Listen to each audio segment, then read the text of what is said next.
Samantala, suportado ni senatorial candidate Pastor Apollo C. Quiboloy na ibalik ang parusang kamatayan para sa mga opisyal ng pamahalaan na mapatutunayang sangkot sa korupsyon. Para kay Pastor Quiboloy, dapat ibaba sa 1,000 piso ang ceiling plunder. Naniniwala ang buti pastor na magiging epektibong paraan nito upang maayos ang Pilipinas. Narito ang balita ni Almar Forzuelo. Sa isang demokratikong bansa tulad ng Pilipinas, ang gobyerno ay tinatag upang magsilbi at protektahan ang kapakanan ng mamamayan. Subalit sa pagpasok ng Marcos Jr. administration, tila unti-unti nang nakakalimutan ng mga nasa posisyon ang tunay nilang tungkulin. Imbis na serbisyo, pansariling interes at kapangyarihan na lamang ang inuuna ng mga politiko. Dahil dito, napapanahon na upang maibalik ang tunay na serbisyo ng gobyerno sa taong bayan. At yan ang isinusulong ngayon ni senatorial candidate Pastor Apollo C. Quiboloy sa ilalim ng kanyang kampanyang Ayusin Natin ang Pilipinas.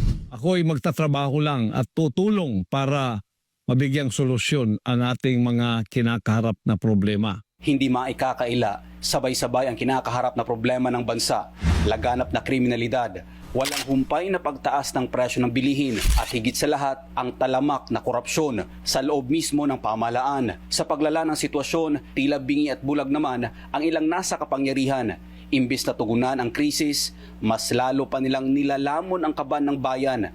Tila walang takot at walang konsensya. Kaya't malinaw ang paninindigan ni Pastor Apollo C. Quiboloy, ang pagtakbo niya bilang senador ay hindi para sa sariling kapakanan, kundi para sa mas malawak na kapakanan ng sambayanan. Anya, ito ay bahagi ng kanyang advokasiyang Ayusin Natin ang Pilipinas, isang panawagan para sa tunay na pagbabago, tunay na malasakit at isang gobyernong muling magiging tapat sa taong bayan. Ang una-una ko pong advokasya, ako'y magtatrabaho po. Pupunta ako sa politika, hindi ko hanap ang pera. Hindi ko hanap ang katanyagan. Nasa akin na po lahat yun. Hindi ko na po kailangan yun. Binigyang diin din ng butihing pastor na isa sa kanyang pangunahing hakbang laban sa katiwalian ay ang pagtatatag ng isang Truth Commission, isang makapangyarihang mekanismo na binubuo ng mga ordinaryong mamamayan na magsisilbing mata at tinig ng bayan sa pagbusisi at pagbunyag ng mga kaso ng korupsyon sa loob ng pamahalaan. So, yung aking pong paggobyerno ay ang tinatawag na laban sa korupsyon. Yung governance and anti-corruption. Gagawin ko ang isang pagtatatag ng isang Truth Commission. Binubuo ito ng mga ordinaryong mamamayan upang imbestigahan ang mga kaso ng korupsyon sa loob ng ahensya ng gobyerno. At upang magkaroon ng takot ang mga kawatan sa gobyerno, isa si Pastor Quiboloy sa mga sumusuporta sa pagbabalik ng parusang kamatayan para sa mga mapapatunayang nagnakaw ng pera ng bayan.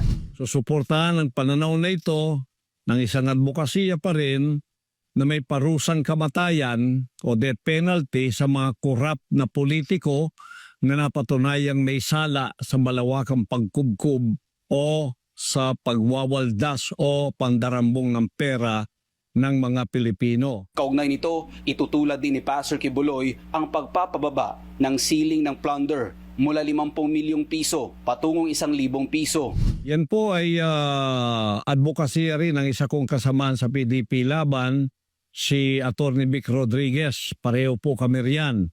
Death penalty at ibinaba niya ang ceiling ng plunder from 50 million naging 1 million na lang po. Kung ako matutupad, kahit po 1,000 lang, kailangan may death penalty na sapagkat ang maliit na pagnanakaw at ang malaking pagnanakaw, pareho lang yan sa harap ng Diyos at sa harap ng batas ng tao. Sinabi din ng butihing pastor na ang tagumpay at pag-unlad ng kanyang nakamit sa pamumuno ng Kingdom of Jesus Christ o KOJC ay magiging batayan ng kanyang pamamahala sa buong bansa. Kaya't ako po ay narito pumasok sa magulong politikang ito, hindi upang magkapera, hindi upang kumamal ng pera o kaya maging tanyag, hindi po. Magtatrabaho po ako tulad ng ako'y nagtrabaho sa Kingdom of Jesus Christ. Zero corruption, pagpapaunlad ng mga sinasakupan ko. Sa kampanya ni senatorial candidate Pastor Apollo C. Quiboloy na Ayusin Natin ang Pilipinas,